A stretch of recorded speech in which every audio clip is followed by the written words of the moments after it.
ত্রয়োদশ জাতীয় সংসদ নির্বাচনে প্রার্থীদের প্রতীক বরাদ্দ দিয়েছে রিটার্নিং অফিসারের কার্যালয়। নিরাপত্তা নিয়ে শঙ্কার কথা জানিয়েছেন নারী প্রার্থীরা। রিটার্নিং কর্মকর্তারা জানিয়েছেন, প্রার্থীদের নিরাপত্তা ইস্যুটিকে গুরুত্ব দিচ্ছে ইসি। রোকসানা আমিন জানাচ্ছেন।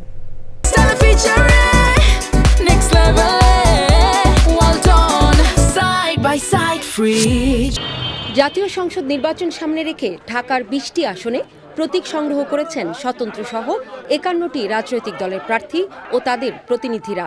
আসন্ন নির্বাচনে নিবন্ধিত দল ও স্বতন্ত্র প্রার্থীদের জন্য ১১৯টি প্রতীক বরাদ্দ রেখেছে ইসি। আমি নির্বাচনে ফুটবল মার্কাতে প্রতিদ্বন্দ্বিতা করছি আগামী জাতীয় সংসদ নির্বাচনে। আগামীকাল থেকে নির্বাচনী প্রচারণার ক্যাম্পেইন আমরা শুরু করব। আমরা যেই রাজনীতিটা সামনে দেখতে চাই, স্বচ্ছতা এবং জবাবদিহিতার রাজনীতি, তার ভিত্তিতেই আমাদের ক্যাম্পেইন চলবে। ঢাকা ১৭ আসন বিএনপি মনোনীত ধানের শীষ প্রতীকের প্রার্থী বিএনপি চেয়ারপারসন জনাব তারেক রহমানের পক্ষে আজকে ধানের শীষের প্রতীক গ্রহণ করার জন্য এসেছি। এত বড় একটা জাতীয় নির্বাচন, এখনো পর্যন্ত অধিকাংশ অবৈধ অস্ত্র এখনো উদ্ধার হয়নি, আপনারা জানেন। এবং সরকারের উচিত ছিল বহু আগেই অবৈধ অস্ত্রগুলো উদ্ধার করবার ব্যাপারে একটা কম্বিং অপারেশন করে এগুলোকে সরকারের আয়ত্তে নেওয়া। অতীতে শরিক দলগুলো জোটবদ্ধ নির্বাচন করলেও এবারই প্রথম সব রাজনৈতিক দল নিজ নিজ প্রতীকে নির্বাচন করবে। নির্বাচনী পরিবেশ নিয়েছিল প্রার্থীদের পাল্টাপাল্টি অভিযোগ। আপনার সামনে গতকালকে তারেক রহমান যে প্রতিশ্রুতি দিয়ে বেরিয়েছে, সেটা আপনি শোকজ করেন কিনা বা কোনো ব্যবস্থা নেন কিনা। যদি না নিতে পারেন, আমরা ধরে নিব যে বিএনপির কাছে ইতিমধ্যে আপনারা মাথা বিক্রি করে দিয়েছেন, বাংলাদেশে সুষ্ঠু ইলেকশন সম্ভব না। আইন শৃঙ্খলা রক্ষাকারী বাহিনী ফাংশন করবে, কিন্তু আপনি সমান উইনিং ভোটের নিশ্চয়তা তো পাবেন না। তো সেখান থেকে অনেক প্রার্থী হয়তো হতাশার থেকে অনেক অভিযোগ করছে।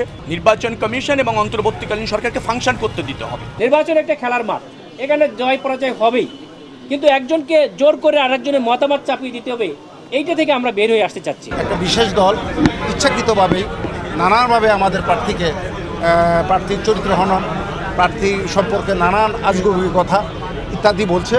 এইতে আমরা শঙ্কিত। নিরাপত্তা নিয়ে শঙ্কা প্রকাশ করেছেন নারী প্রার্থীরা। আমরা এখনো আশ্বস্ত হতে পারছি না, এখনো মনে করছি না যে নির্বাচনে আমাদের যাবার মতো সুষ্ঠু পরিবেশ আছে। একটা তো শঙ্কা আমাদের কাজ করছে, যেহেতু আমরা নারী প্রার্থীর নিরাপত্তা ইস্যু, মাঠে যে লেভেল প্লেইং ফিল্ড নিশ্চিত করা, মাঠকে যেভাবে মসৃণ করা দরকার ছিল, সেই জায়গাটা আমরা এখনো দেখছি না।